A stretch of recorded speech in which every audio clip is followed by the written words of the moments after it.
O 12º planeta, capítulo 13, o fim de toda a carne.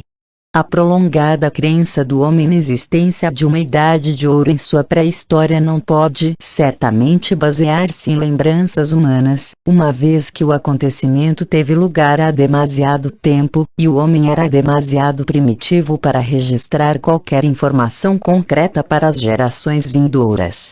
Se a humanidade retém, de qualquer modo, um sentido subconsciente que lhe diz que nesses dias dos primórdios o homem viveu através de uma era de tranquilidade e felicidade, é simplesmente porque o homem não conhecia nada de melhor. E é também porque os contos dessa era foram primeiramente contados à humanidade, não pelos homens primitivos, mas pelos próprios Nefilim.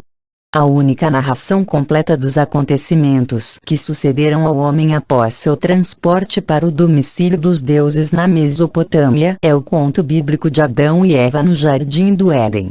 E a divindade Javé plantou um pomar no Éden, no leste, e colocou lá o Adão, a quem ele criara.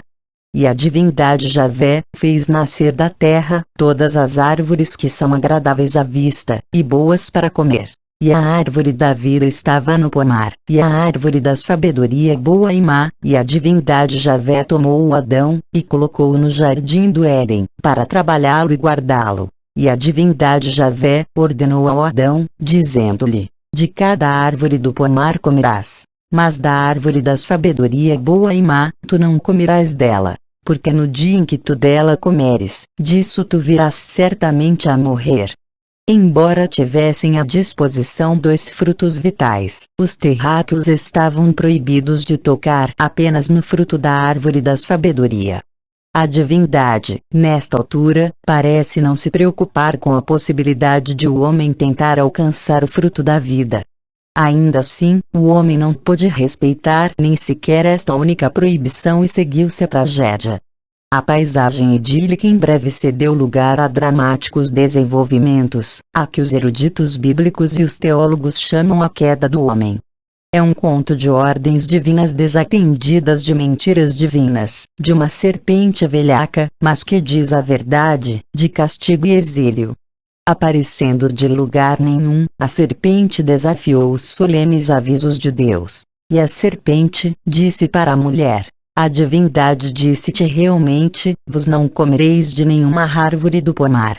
E a mulher disse para a serpente: dos frutos das árvores do pomar nós podemos comer, é do fruto da árvore no meio do pomar que a divindade disse: vos não comereis dele, nem nela tocareis, ou morrereis.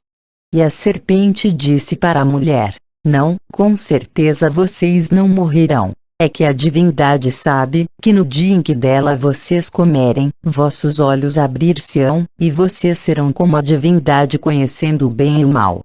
E a mulher viu que a árvore era boa para comer e que era agradável de ser admirada, e a árvore era desejável para fazer cada um sensato. E ela tomou o seu fruto e comeu, e deu também a seu companheiro, e ele comeu com ela. E os olhos de ambos foram abertos, e eles perceberam que estavam nus. E eles costuraram folhas de figueira, e fizeram para si próprios tangas. Lendo e relendo o conciso e, ainda assim, preciso conto, não podemos evitar perguntar-nos qual a razão de todo o conflito. Proibidos sob ameaça de morte de tocar no fruto da sabedoria, os 2 terráqueos foram persuadidos a avançar e comer o fruto que os tornaria conhecedores como a divindade. No entanto, tudo o que aconteceu foi uma súbita tomada de consciência de sua nudez. O estado de nudez foi, de fato, um aspecto maior de todo o incidente. O conto bíblico de Adão e Eva no Jardim do Éden abre com a afirmação: ambos estavam nus, o Adão e sua companheira, e eles não se envergonhavam. Eles estavam, devemos perceber, em algum estágio inferior do desenvolvimento humano em relação aos humanos completamente desenvolvidos. Não só estavam nus, como estavam também na total inconsciência das implicações de tal nudez. Um exame posterior do conto bíblico sugere que seu tema é a consecução pelo homem de algum tipo de proeza sexual. A sabedoria retida aos olhos do homem não era uma informação científica, mas algo relacionado com o sexo masculino e feminino, porque mal o homem e sua parceira adquiriram a sabedoria, logo perceberam que estavam nus e cobriram seus órgãos sexuais. A continuação da narrativa bíblica confirma a relação entre a nudez e a falta de conhecimento, porque a divindade não levou muito tempo a juntar os dois. E eles ouviram o som da divindade Javé passeando no pomar à brisa do dia, e o Adão e sua companheira esconderam-se da divindade Javé entre as árvores do pomar. E a divindade Javé chamou o Adão e disse: "Onde estás?" E ele respondeu: "O teu som eu ouvi no pomar, e eu tive medo porque estou nu, e escondi-me." E ele disse: "Quem te disse que estás nu? Comeste tu da árvore, da qual eu te ordenei que não comes?" Admitindo a verdade, o trabalhador primitivo culpou sua companheira feminina, que por sua vez deitou a culpa sobre a serpente. Tremendamente zangado, Deus lançou feitiços contra a serpente e os dois terráqueos. Então, surpreendentemente, a deidade Javé fez para Adão e sua mulher vestes de peles, e vestiu-os. Não podemos julgar seriamente que o propósito de todo o incidente, que levou à expulsão dos terráqueos do Jardim do Éden, fosse um modo dramático de explicar como é que o homem passou a usar roupas. O uso de roupas foi meramente uma manifestação exterior da nova sabedoria. A aquisição de tal sabedoria e as tentativas da divindade em privar dela a humanidade são os temas centrais dos acontecimentos. Enquanto não for ainda encontrada uma contraparte mesopotâmica para o conto bíblico, poucas dúvidas podem restar de que o conto, tal como todo material bíblico referente à criação e à pré-história do homem, era de origem suméria. Temos o local, o domicílio dos deuses na Mesopotâmia. Temos o intrigante jogo de palavras com o nome de Eva, ela da vida, ela da costela. E temos duas árvores vitais, a árvore da sabedoria e a árvore da vida, tal como na residência de Anu. Até as palavras da divindade acusam a origem suméria, porque só a deidade hebraica resvalou de novo para o plural, dirigindo-se a colegas divinos que foram imaginados não na Bíblia, mas nos textos sumérios. Então a divindade Javé disse: "Observem, Adão tornou-se um de nós, para conhecer o bem e o mal." E agora não poderia ele estender a mão e partilhar da árvore da vida, e comer, e viver para sempre? E a divindade Javé expulsou o Adão do pomar do Éden. Como mostram muitas remotas representações sumérias, houvera um tempo no qual o homem, o trabalhador primitivo, servira seus deuses completamente nu. Ele estava nu, quer servisse aos deuses sua comida e bebida, quer labutasse nos campos, ou nos trabalhos de construção. A implicação clara é que o status do homem em face dos deuses não era muito diferente daquele dos animais domesticados. Os deuses tinham meramente elevado um animal já existente para preencher suas necessidades. Teria, então, a falta de sabedoria significado que, nu como um animal, o ser remodelado se envolvia sexualmente como ou com os animais. Algumas antigas descrições pictóricas indicam que foi este realmente o caso. Os textos sumérios, como a epopeia de Gilgamesh, sugerem que o modo como se processavam as relações físicas dá realmente conta de uma distinção entre o homem selvagem e o homem humano. Quando o povo de Uruk quis civilizar o selvagem Enkidu, o indivíduo bárbaro das profundidades das estepes, eles recorreram aos serviços de uma jovem do prazer, e enviaram-na para se encontrar com Enkidu, no fosso de água onde ele costumava conviver com animais vários e oferecer-lhe sua maturidade. Parece, a partir do texto, que o momento decisivo no processo de civilização de Enkidu foi a rejeição dele pelos animais com os quais convivera.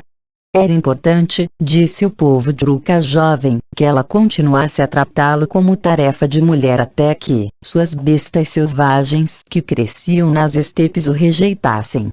Porque era um pré-requisito, para que Enkidu se tornasse humano, que ele se afastasse da sodomia. A moça libertou suas bestas, desnudou seu peito, e ele possuiu sua maturidade. Ela o tratou, o selvagem, como uma tarefa de mulher. O estratagema deu resultados claros.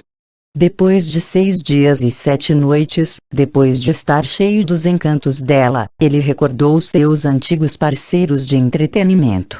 Ele virou a face para suas feras. Mas, ao verem-no, as gazelas fugiram. As feras da estepe afastaram-se de seu corpo. O relato é explícito. As relações físicas humanas produziram uma mudança tão profunda em Enkidu que os animais com que ele convivera se afastaram. Eles não fugiram simplesmente, eles esquivaram-se ao seu contato físico. Atônito, Enkidu ficou imóvel por um instante, porque suas feras partiram. Mas não se devia lamentar a mudança, como nos explica o antigo texto. Agora ele tinha visão, conhecimento mais vasto. A prostituta diz a Enkidu: tu és agora sabedor, Enkidu. Tu estás transformando-se em Deus. Os vocábulos neste texto mesopotâmico são quase idênticos aos do conto bíblico de Adão e Eva. Como a serpente predissera, partilhando da árvore da sabedoria, eles tornaram-se, em assuntos sexuais, como a divindade, conhecedores do bem e do mal. Se isto apenas significava que o homem chegara ao reconhecimento de que ter relações físicas com animais era incivilizado, ou mal, porque Adão e Eva foram punidos por abandonarem a sodomia. O Antigo Testamento está repleto de admoestações contra a sodomia, e é inconcebível que a aprendizagem de uma virtude causasse a ira divina. A sabedoria que o homem obteve, contra os desejos expressos da divindade, ou de uma das deidades, devia ter sido de mais profunda natureza. Era algo de bom para o homem, mas que os criadores não queriam que ele tivesse. Temos de ler cuidadosamente nas entrelinhas da maldição lançada sobre Eva para apreender o significado do acontecimento. E a mulher ele disse: eu multiplicarei muito teu sofrimento com tua gravidez. Com dor darás à luz filhos, todavia, para teu companheiro será teu desejo. E o Adão chamou a sua mulher Eva, porque ela era a mãe de todos os que viveram. Este é, de fato, o acontecimento momentoso que nos é transmitido no conto bíblico. Enquanto a Adão e Eva faltou sabedoria, eles viveram no Éden sem nenhuma descendência. Tendo obtido sabedoria, Eva adquiriu a capacidade, e a dor, de engravidar e dar à luz crianças. Só depois de o casal ter adquirido esta sabedoria, Adão conheceu Eva como mulher, e ela concebeu e deu à luz Caim. Ao longo do Antigo Testamento, o vocábulo conhecer é usado para denotar relações sexuais, na maior parte das vezes entre um homem e sua esposa com o propósito de ter filhos. O conto de Adão e Eva no Jardim do Éden é a história de um passo importante no desenvolvimento do homem, a aquisição da capacidade para procriar.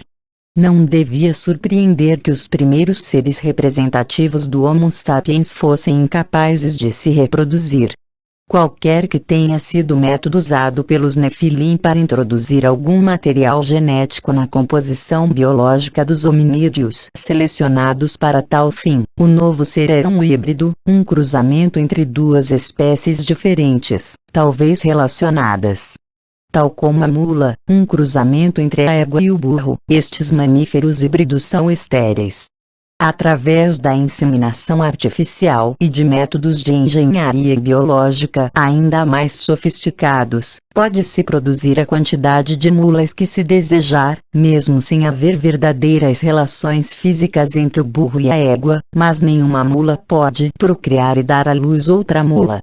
Estariam os Nefilim, a princípio, simplesmente produzindo mulas humanas para satisfazer suas necessidades? Nossa curiosidade é aumentada por uma cena representada numa gravação de rocha encontrada nas montanhas do sul do Elam. Ela mostra uma deidade segurando um frasco de laboratório do qual correm líquidos, uma descrição comum de Enki. Uma grande deusa está sentada ao lado dele, numa pose que indica ser uma cooperadora, mais do que uma esposa. Ela não podia ser outra senão Ninti, a deusa mãe ou deusa do nascimento.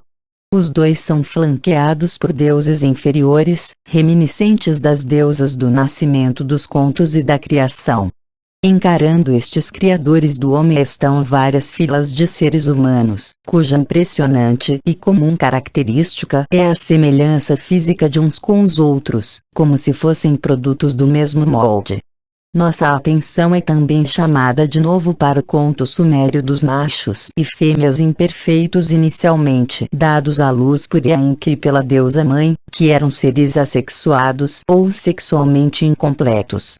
Recordará este texto a primeira fase da existência do homem híbrido, um ser à imagem e semelhança dos deuses, mas sexualmente incompleto, e ao qual faltava a sabedoria. Depois de Enki ter conseguido produzir um modelo perfeito, Adapa/Adão, são descritas nos textos sumérios técnicas de produção em massa.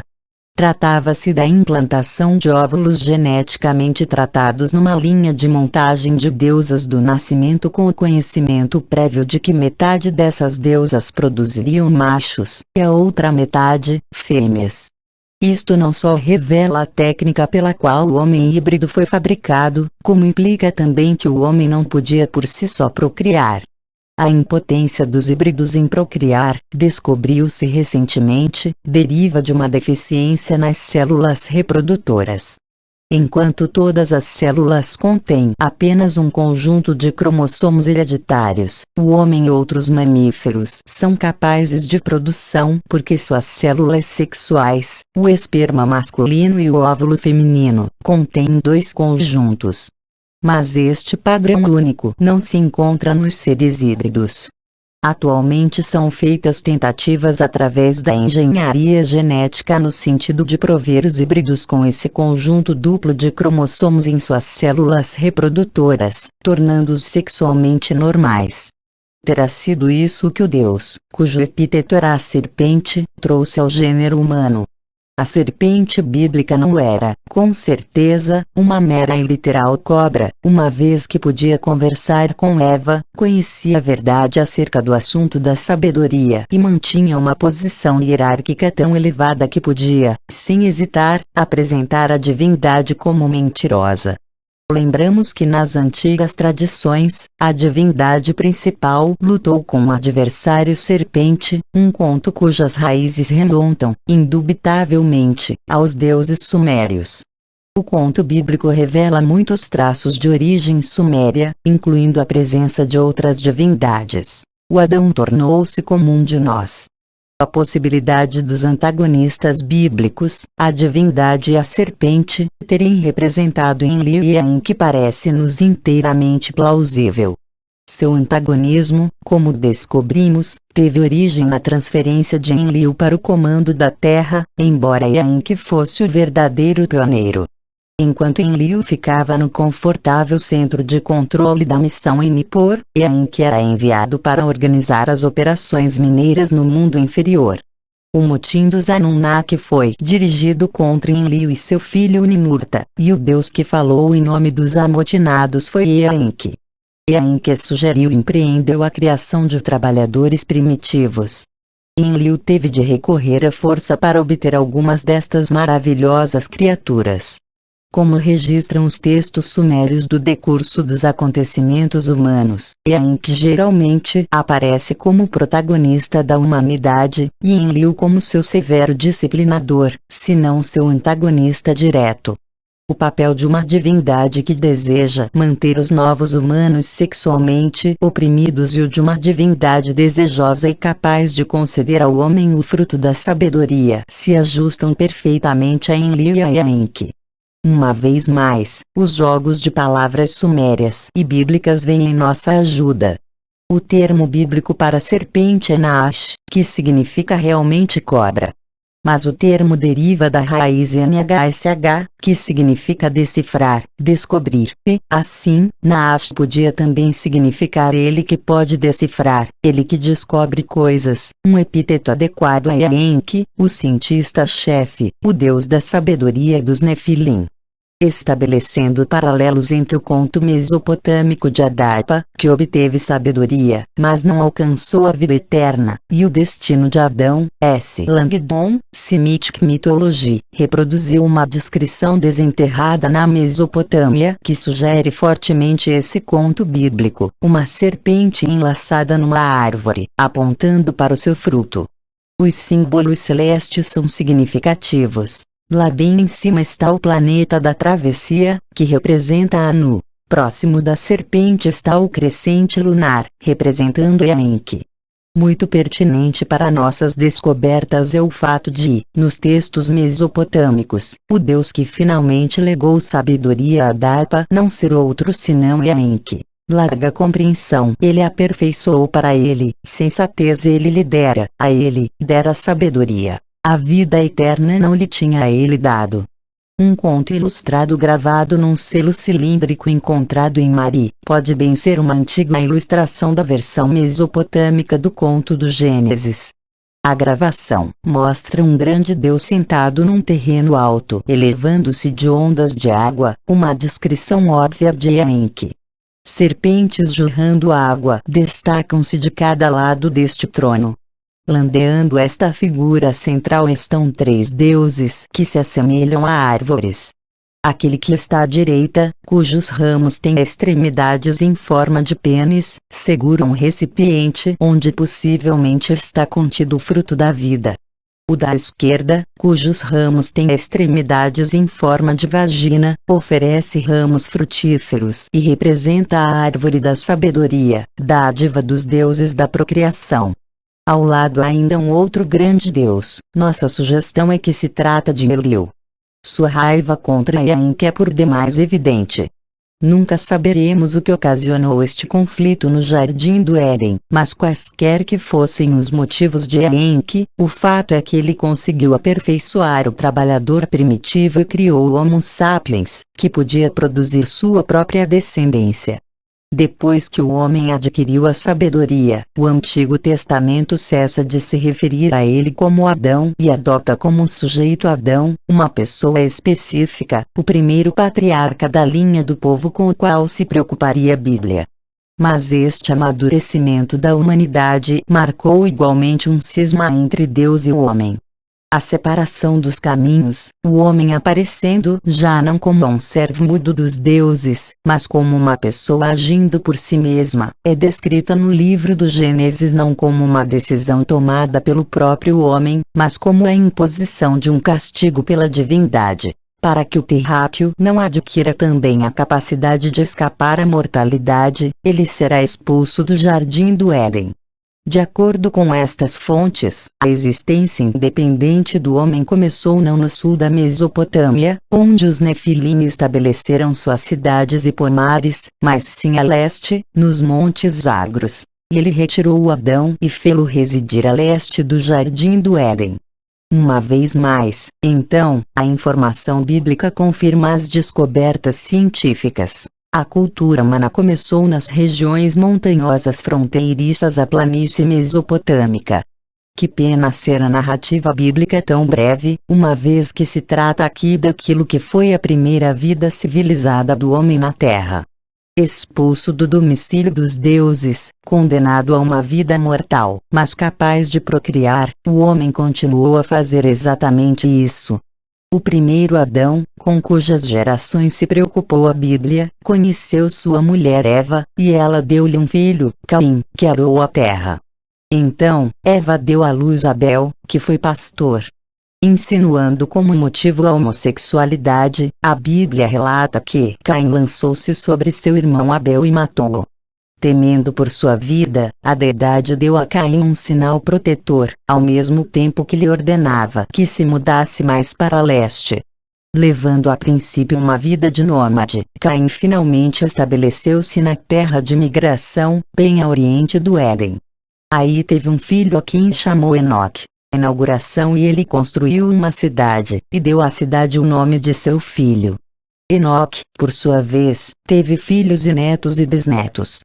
Na sexta geração depois de Caim, nasceu Lameque.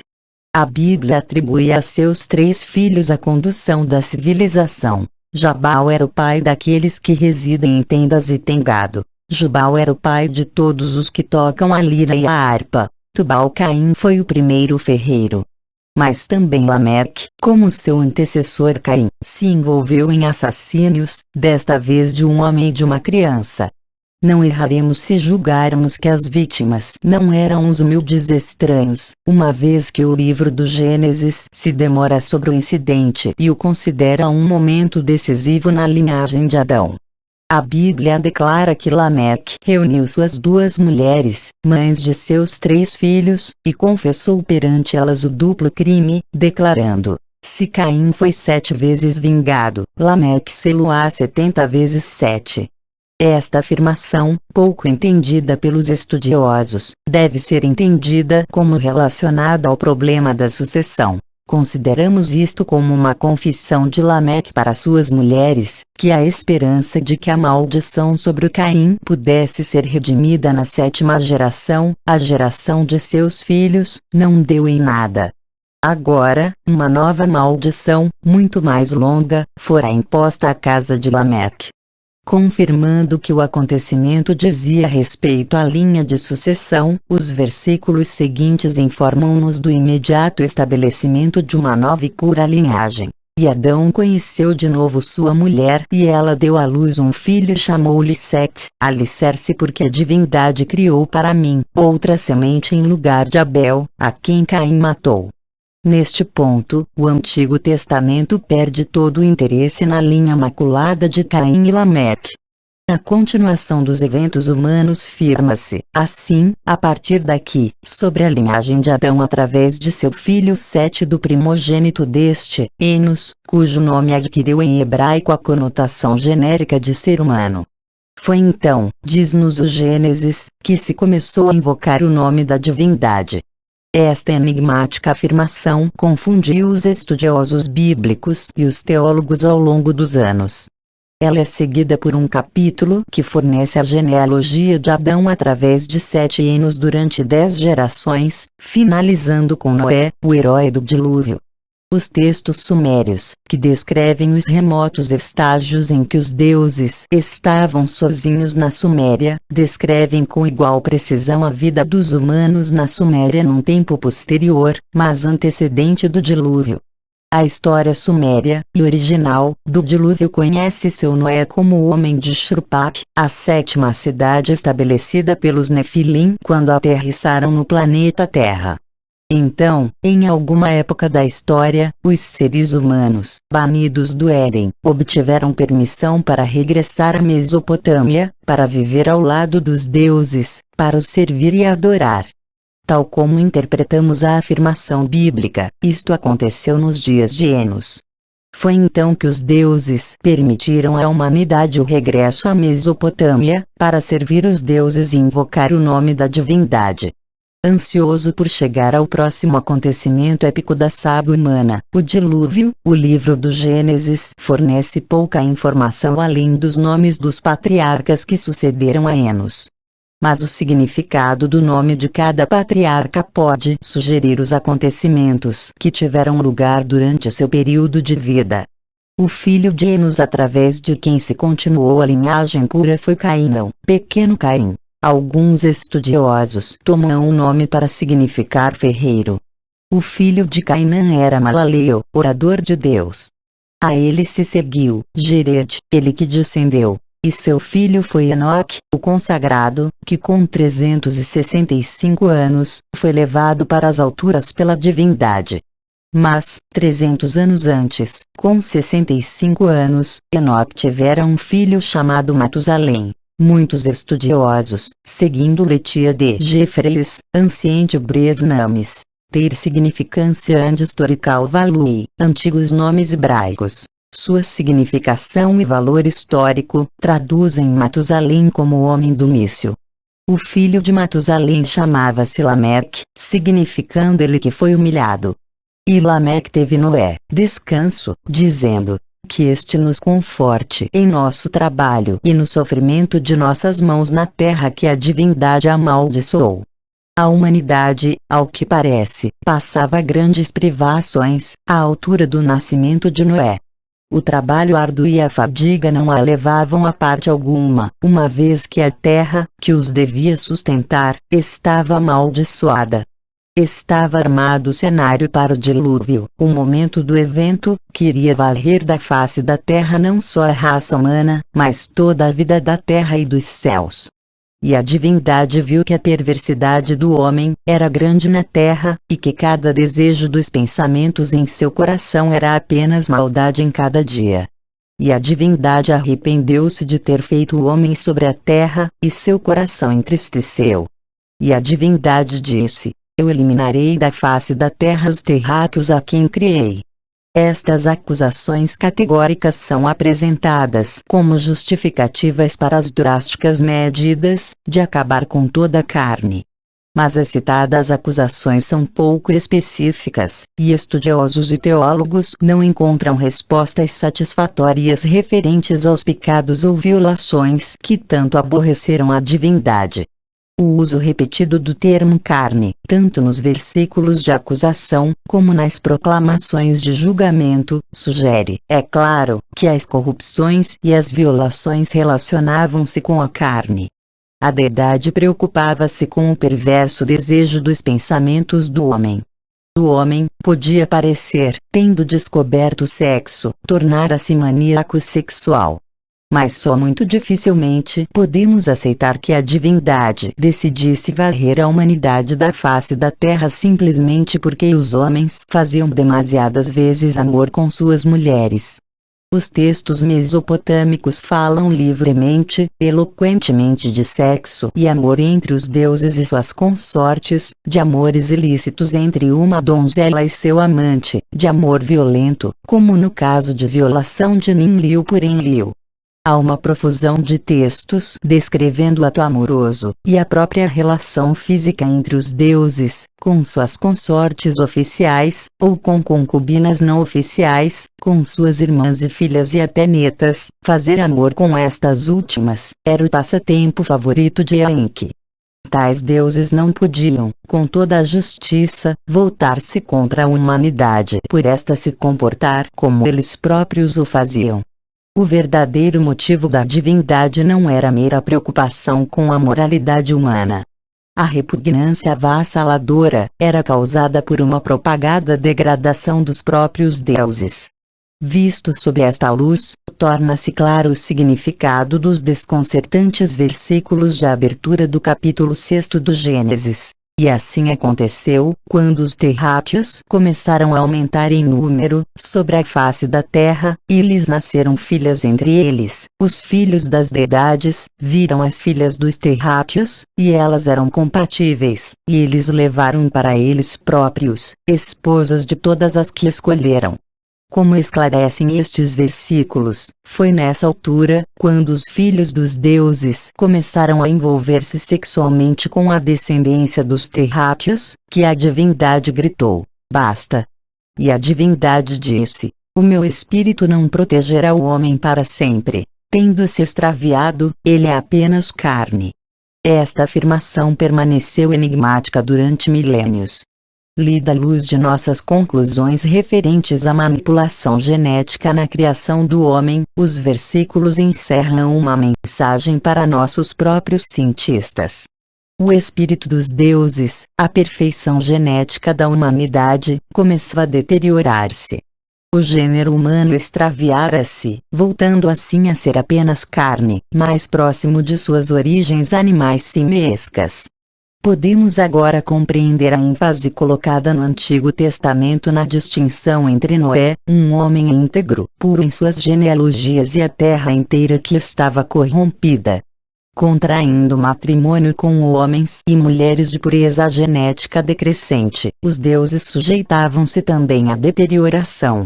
Salientando que apenas Noé continuava a ser geneticamente puro, o conto bíblico justifica a contradição da divindade.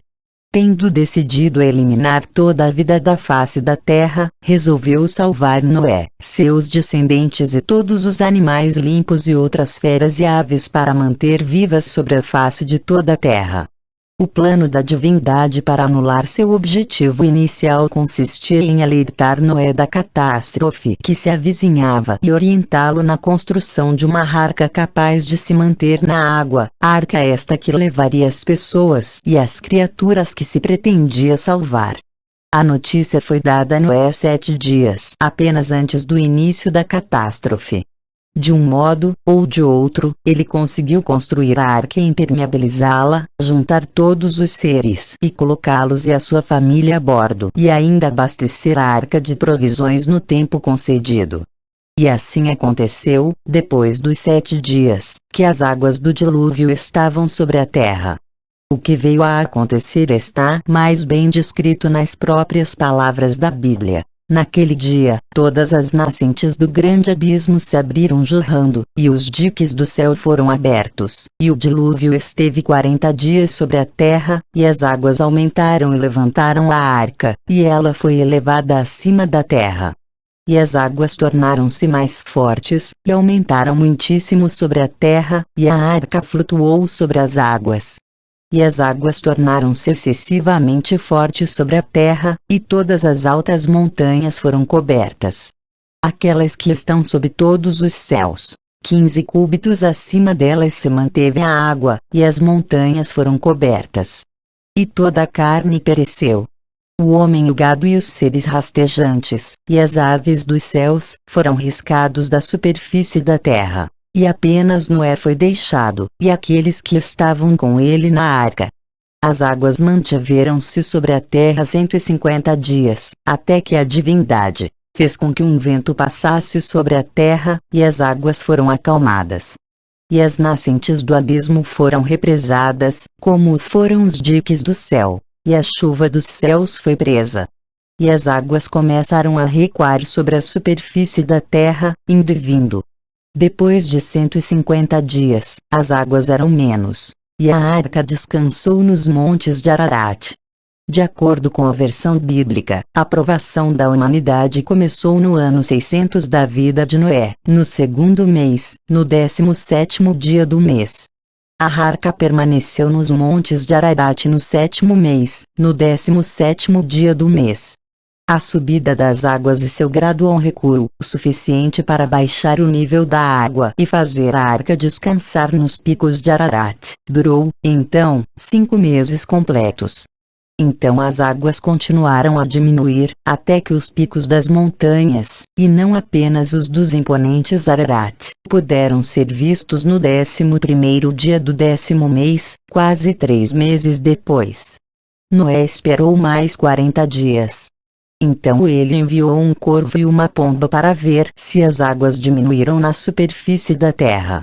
A terceira tentativa, a pomba voltou segurando no bico uma folha de oliveira, indicando que as águas regrediram o suficiente para permitir que se vissem as copas das árvores. Pouco depois, Noé soltou de novo a pomba, mas ela já não regressou. O dilúvio estava terminado. E Noé retirou a coberta da arca e olhou, observou. A superfície da terra estava seca. Ao 2º mês, no 27º dia do mês, a terra secou. Noé estava com 601 anos. A provação durara 1 ano e 10 dias. Depois, Noé e todos os que estavam com ele na arca saíram. E ele construiu um altar e ofereceu sacrifícios de fogo à divindade. E a divindade sentiu o tentador perfume e disse em seu coração: não mais amaldiçoarei a terra seca, por causa dos terráqueos, porque o desejo de seu coração é mau desde a juventude. O feliz final está tão cheio de contradições como a própria história do dilúvio. Começa com uma longa acusação formal da humanidade por várias abominações, incluindo a degradação da pureza dos deuses mais jovens. Uma decisão grave, como foi a de fazer perecer toda a carne, é tomada e parece completamente justificada. Então, a mesma deidade apressa-se num simples 7 dias para se assegurar que a semente da humanidade e de outras criaturas não pereça. Quando o trauma termina, a deidade é seduzida pelo odor da carne assada, e, esquecendo sua determinação original de pôr fim à humanidade, anula todo o processo com uma desculpa, colocando a culpa dos maus desejos do homem em sua juventude. Estas incômodas dúvidas sobre a veracidade da história dispersam-se, contudo, quando compreendemos que a narrativa bíblica é uma versão editada do relato original sumério. Como em outras circunstâncias, a Bíblia monoteísta comprimiu numa só divindade os papéis representados por vários deuses que nem sempre estavam de acordo. A história bíblica do dilúvio era a única versão do acontecimento, apoiada apenas por mitologias primitivas fragmentadas de todo o mundo, até as descobertas arqueológicas da Mesopotâmia e a decifração da literatura acádia e suméria. A descoberta da epopeia da criação acádia colocou o conto do dilúvio do Gênesis em mais antiga e venerável companhia, mais adiante salientada pelas posteriores descobertas de textos e fragmentos mais antigos do original sumério. O herói do relato do dilúvio mesopotâmico era Zizudra, em sumério, Utnapishtim, em acádio, que depois do dilúvio foi levado para o domicílio celestial para ir viver feliz para todo sempre. Quando, à procura de imortalidade, Gilgamesh finalmente alcançou o local, ele procurou o conselho de Utnapishtim sobre o tema da vida e da morte. Utnapishtim revelou a Gilgamesh, e por ele a toda a humanidade pós-diluviana, o segredo de sua sobrevivência, um assunto oculto, um segredo dos deuses, a verdadeira história, poderíamos dizê-lo, do grande dilúvio. O segredo revelado por Utnapishtim era que, antes da fúria do dilúvio, os deuses reuniram-se em conselho e votaram a destruição da humanidade. O voto e a decisão foram mantidos em segredo. Mas é Enki procurou Utnapishtim, o governante de Shurpak, para informá-lo da calamidade que se aproximava. Adotando métodos clandestinos, Enki falou a Utnapishtim por detrás de um painel de juncos. A princípio, suas revelações eram secretas. Depois seu aviso e conselho foram proferidos claramente. Homem de Shurpak, filho de Ubartutu, desfaz em pedaços a casa, constrói um barco. Desiste das riquezas, procura a vida. Abandona os haveres, mantém viva a alma. A bordo do barco tu levarás a semente de todas as coisas vivas. O barco que tu construíres, suas dimensões serão sob medida. Os paralelos com a história bíblica são óbvios. Um dilúvio aproxima-se. Um homem é avisado com antecedência. Ele deve salvar-se a si próprio preparando um barco especialmente construído. Com ele deverá levar e salvar a semente de todas as coisas vivas. Ainda assim, a versão babilônica é mais plausível. A decisão de destruir e o esforço para salvar não são atos contraditórios da mesma e única deidade, mas atos de diferentes pessoas divinas. Além disso, avisar com antecedência e salvar a semente do homem é o ato arrojado de um Deus, Enki, agindo em segredo e contrariamente à decisão conjunta dos outros grandes deuses. Porque se arriscou Enki desafiando os outros deuses? Estaria preocupado, unicamente, com a preservação de suas maravilhosas obras de arte, ou terá ele agido contra o ambiente de rivalidade e hostilidades crescentes entre ele e seu irmão Eliu? A existência de tal conflito entre os dois irmãos é bem esclarecida na história do dilúvio. Utnapishtim colocou a Enki a questão óbvia. Como podia ele, Utnapishtim, explicar aos outros cidadãos de Shurpak a construção de um navio de tão estranha forma e o abandono de todas as riquezas? Enki aconselhou-o: tu falarás assim para eles. Soube que Enlil me hostiliza, de modo que não posso residir em vossa cidade, nem colocar meu pé no território de Enlil. Assim, ao Apsu eu descerei, para residir com meu senhor Enki. A desculpa seria que, sendo seguidor da Enki, Utnapishtim já não podia residir na Mesopotâmia e, por conseguinte, estava construindo um barco no qual tencionava navegar para o mundo inferior, a África Meridional, de acordo com nossas descobertas, para morar com seu senhor, Enki.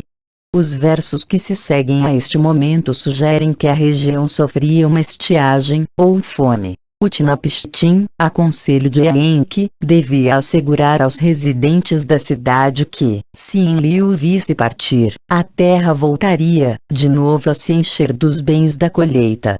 Esta desculpa fez sentido aos olhos dos outros residentes da cidade. Assim iludida, a gente da cidade não questionou e até deu uma ajuda na construção da arca. Matando e servindo-lhes novilhos e carneiros todos os dias e prodigalizando-lhes mosto, vinho tinto, azeite e vinho branco, Utnapishtim encorajou-os a trabalhar mais rapidamente. Até as crianças foram pressionadas no sentido de carregarem betume para impermeabilização. No 7º dia, o barco estava pronto. O lançamento foi muito difícil, e por isso eles tiveram de mudar de lugar as pranchas de cima e de baixo, até 2/3 da estrutura ter penetrado na água do Eufrates. Então Utnapishtim pôs toda a sua família e parentela a bordo do barco, levando também tudo o que possuía de todas as criaturas vivas, assim como os animais do campo, as feras selvagens do campo. Os paralelos com o conto bíblico, até o pormenor do prazo de 7 dias para a construção são claros. Avançando um passo para além de Noé, Utnapishtim conseguiu, no entanto, introduzir no navio todos os artífices que o ajudaram na construção. Ele próprio apenas deveria subir para bordo a um certo sinal, cuja natureza, Enki lhe tinha também revelado. Um tempo determinado a ser fixado por Shamash, a deidade a cargo da qual estavam os foguetes faiscantes. Esta foi a ordem de Enki. Quando Shamash, que ordena um estremecimento ao crepúsculo, fizer cair uma chuva de erupções, sobe a bordo do barco, reforça a entrada. Ficamos conjecturando a relação entre a decolagem de um foguete espacial por Shamash e a chegada do momento para Utnapishtim subir a bordo da sua arca e trancar-se em seu interior. Mas o momento chegou. O foguete espacial causou realmente um estremecimento ao crepúsculo. Houve uma chuva de erupções. Utnapishtim fechou todo o barco e entregou toda a estrutura e seu conteúdo para Puzura-Muhi, o barqueiro. A tempestade veio com o primeiro raio da alvorada. Houve um medonho trovão. Uma nuvem negra elevou-se no horizonte. A tempestade despedaçou as colunas das construções e dos moles. Depois os diques cederam. Seguiu-se a escuridão, transformando em negrura tudo o que fora luz. E a larga terra foi quebrada como um pote. Durante 6 dias e 6 noites soprou a tempestade sul, reunindo velocidade enquanto soprava, submergindo as montanhas, surpreendendo o povo como uma batalha. Quando o 7º dia chegou, a tempestade sul trazendo a inundação, amainou a batalha que travara como um exército. O mar aquietou-se, a tempestade quedou-se, a inundação cessou. Eu olhei para o tempo. A tranquilidade reaparecerá. E toda a humanidade regressará à argila. A vontade de Enlil e da Assembleia dos Deuses fora cumprida. Mas, desconhecido para eles, o plano de Enki tinha também dado resultado. Flutuando em tempestuosas águas havia uma embarcação contendo homens, mulheres, crianças e outras criaturas vivas. Com a tempestade terminada, Utnapishtim abriu uma escotilha. A luz caiu sobre sua face. Olhou à volta. A paisagem estava tão nivelada como um telhado plano. Inclinando-se profundamente, sentou-se e chorou, lágrimas rolando pela minha face. Ele olhou procurando uma linha de costa na extensão do mar, e não viu nenhuma. Então, aí emergiu uma região montanhosa. No Monte da Salvação, o barco fez uma paragem. O Monte Nizir, Salvação, reteve o barco, não permitindo o movimento. Durante 6 dias Utnapishtim vigiou através da arca imobilizada, presa nos picos do Monte da Salvação, os picos bíblicos de Ararat. Depois, tal como Noé, enviou uma pomba à procura de um local de repouso, mas ela regressou. Uma andorinha largou o voo e veio de volta. Depois foi solto um corvo, e ele voou para longe, encontrando um local de repouso. Utnapishtim, nessa altura, libertou todas as aves e todos os animais que estavam com ele, e se encaminhou para o exterior. Construiu um altar e ofereceu um sacrifício, tal como Noé fizera. Mas aqui aparece, de novo, inesperadamente, a diferença entre a única e as múltiplas deidades. Quando Noé ofereceu seu sacrifício de fogo, Javé sentiu o tentador perfume. Mas quando foi a vez de Utnapishtim oferecer um sacrifício, os deuses sentiram o aroma, os deuses sentiram o doce aroma. Os deuses juntaram-se como moscas sobre o sacrificado. Na versão do Gênesis, foi Javé quem fez o voto solene de nunca mais voltar a destruir a humanidade. Na versão da Babilônia, foi a grande deusa quem prometeu: eu não esquecerei, lembrar-me-ei destes dias, nunca os olvidando. Este não era, no entanto, o problema imediato. Quando Enlil, finalmente, apareceu em cena, não estava preocupado com alimento. Estava louco para descobrir se alguém sobrevivera. Escapou algum ser vivo? Nenhum homem poderia ter sobrevivido à destruição. Ninurta, seu filho e herdeiro, apontou imediatamente um dedo suspeitoso para Enki. Quem, além de Enki, pode arquitetar planos? Só Enki é o único que sabe de todos os assuntos. Longe de se furtar a acusação, Enki irrompeu num dos mais eloquentes discursos de defesa jamais feitos. Elogiando Enlil por sua sabedoria e sugerindo que Enlil não podia com toda a certeza ser irracional, um realista, ele misturou negação com confissão. Não fui eu quem revelou o segredo dos deuses. Eu meramente deixei um homem excepcionalmente sensato, perceber por sua própria sabedoria de que se tratava o segredo dos deuses. E se de fato este terráqueo é tão sensato, sugeriu Enki a Enlil, não ignoremos suas capacidades. Então, agora, tomem uma decisão a seu respeito. Tudo isto, relata a epopeia de Gilgamesh, era o segredo dos deuses que Utnapishtim contou a Gilgamesh. Ele informou então Gilgamesh do acontecimento final. Influenciado pelo argumento de Enki, Enlil, em consequência, foi a bordo do navio. Pegando-me pela mão, levou-me a bordo, ele levou minha mulher a bordo, fê-la ajoelhar-se ao meu lado. De pé, à nossa frente, ele tocou nossas frontes para nos abençoar. Até aqui Utnapishtim não foi senão humano. A partir daqui Utnapishtim e sua mulher estarão entre nós como deuses. Utnapishtim residirá nas lonjuras, na boca das águas. E Utnapishtim concluiu sua história a Gilgamesh. Depois de ter sido levado para residir nas lonjuras, Anu e Enlil deram-lhe vida, como a um deus, elevaram-no à vida eterna, como a um deus. Mas o que aconteceu à humanidade em geral? O conto bíblico termina com uma afirmação segundo a qual a divindade permitiu e deu a bênção à humanidade para ser fecunda e multiplicar-se. As versões mesopotâmicas da história do dilúvio terminam também com versos que abordam a procriação do gênero humano. Os textos parcialmente mutilados falam do estabelecimento de categorias humanas. Que haja uma terceira categoria entre os homens. Que haja entre os humanos mulheres que concebem, e mulheres que não concebem. Foram claramente estabelecidas novas diretrizes para as relações físicas, regras para a raça humana. Que os homens, as virgens, que as donzelas, que os mancebos as virgens, quando o leito está feito, que a esposa e seu marido se deitem juntos. Enlil fora vencido em tática.